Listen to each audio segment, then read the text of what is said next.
lanang siya para sa isi kayo. Salamat. Aliwan sa isi nga araraman sunatan. Yan ito pelda. Yan inunurda so para sa isi kara. Katon kumon. No kasabi Mayo 12. Tulungan nyo yung grupo. Tulungan nyo kami ng Mayor Jumel. Tanitan nyo kami.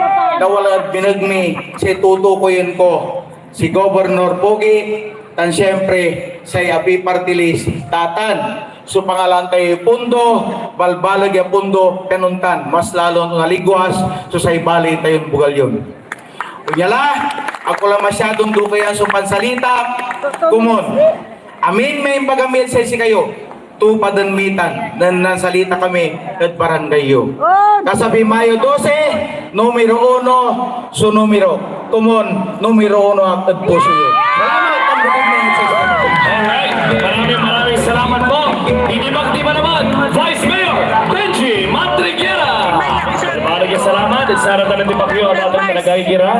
Yala, iparuntal ko la asubok tilan ng saman ni at parang serbisyo. At atong nagagigira, in Pan Mayor tilan ng saman, Pan Mayor tilan naman natin. At atong nagagigira, hindi ba?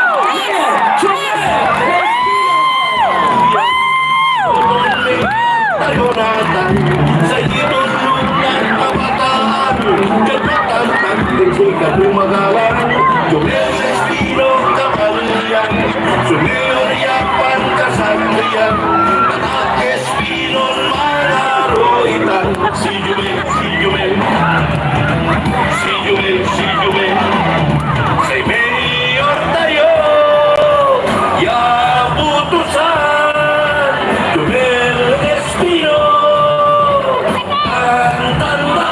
Ona. Huwag po kayong mag-alala pagkatapos ko magsalita, uulan-pulit ng t-shirt dito. Masantos ya labi ang sinilawin. Bugal yun. Magandang gabi mo.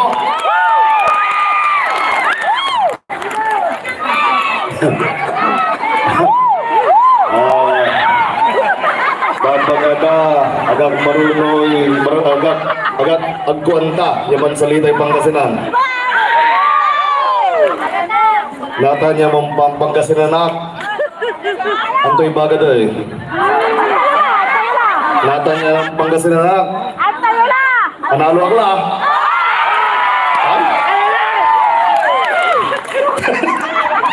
Sa totoo lang,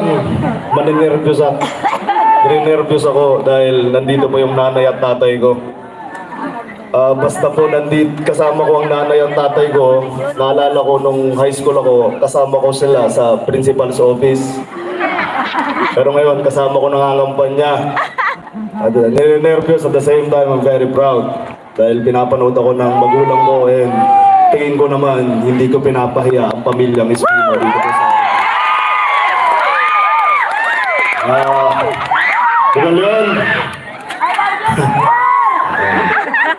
Love you. Ano ba kayo mo?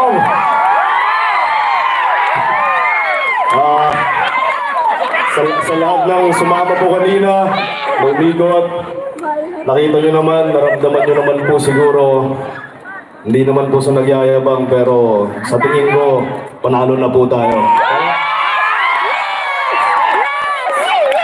Bugal yan. You represent 24 barangays, nandito mga lideres natin. Narinig nyo na kung ano ang aming plataforma, sinabi na rin ni Vice Mayor. Ang hiling ko lang, kung ano ang pagmamahal nyo sa akin, sana ganon din ang pagmamahal nyo sa gobernador ko. Ang gobernador ko, sana gobernador nyo din. Ibalik natin ang dangal at pogi ng Pangasinan. Our governor, another Pogi Espino III. Of course, our Vice Governor Noel Nacar, our board member Nicky Boy Reyes, ang api pang party list po natin. Nung huli niyong nakita ang tatay ko, may buhok pa ata sa. Sorry ba? Hello, nervous. Wala naman na siguro yung kuya ko, pero kailangan ko pong sabihin to. ang pinakamagaling na naging leader at governor ng probinsya ng Pangasinan. Amado B.S. Pino Jr. Palakpakan po natin.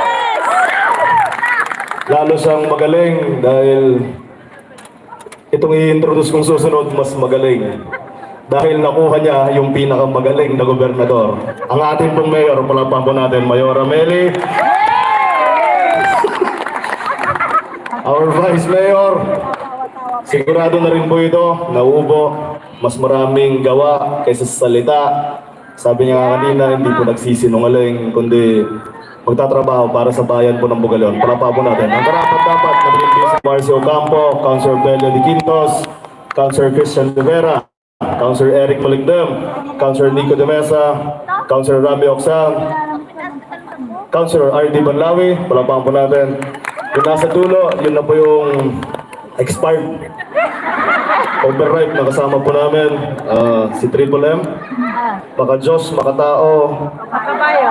Makabayo. Makabayo, palakpakan po namin. Billy Rivera, boss. Sabi ko nga, Bugalyon, we've been, ilang araw na lang, eleksyon na. Narinig nyo na po kung anong mga plataforma namin. Umikot na po kami sa halos lahat ng barangay, pati mga sitio na ikot na. May mga bagay na kailangan gawin. Magkakaroon tayo ng ospital, ayusin natin ang scholarship program, magyayaya tayo ng investors, ang pamilyang Espino maglalagay ng McDo o Jollibee dito sa bayan ng Bugalyon. Kahit napatayo po yung McDo o Jollibee, imbitado po kayo lahat. Pero parang awa nyo, magbayad po kayo. Nakabawi-bawi man lang. Yan po yung mga programa na nasabi, pero sa totoo lang may mga kailangan tayong ayusin sa ating bayan. Unang-una, ang pera ng taong bayan dapat makarating sa taong bayan ng Bugalyon. Tama? Tama. Paupuin niyo po kami, ang pinapangako po namin sa inyo at sinisigurado namin sa inyo, hindi na po mapipigilan ang budget ng Bugalyon. Kung ano ang para sa inyo, makakarating para po sa inyo. May mga napili tayong mga opisyal ngayon na inuna ang sarili kaysa ang mga nakakarami. Inuna ang sarili kaysa ang kapakanan ng ating bayan. Nakakalungkot na ganun po ang nangyayari. Andito po ang buong Team Espino, ang kaya po naming sabihin, harap-harapan sa inyo, mapagbigyan niyo po kami hinding-hindi na mapipigilan ang budget ng Bugalyon, kundi makakarating po lahat para po sa inyo. Pangalawa na gusto kong ayusin sa ating bayan ang respeto natin sa isa't isa. Dahil lang sa politika, umabot tayo sa nagkakabastusan, kakapersonalan na masyado, pati magkakamag-anak nag-aaway dahil sa politika. Tama? Mga dating magkaibigan nag-aaway dahil sa politika.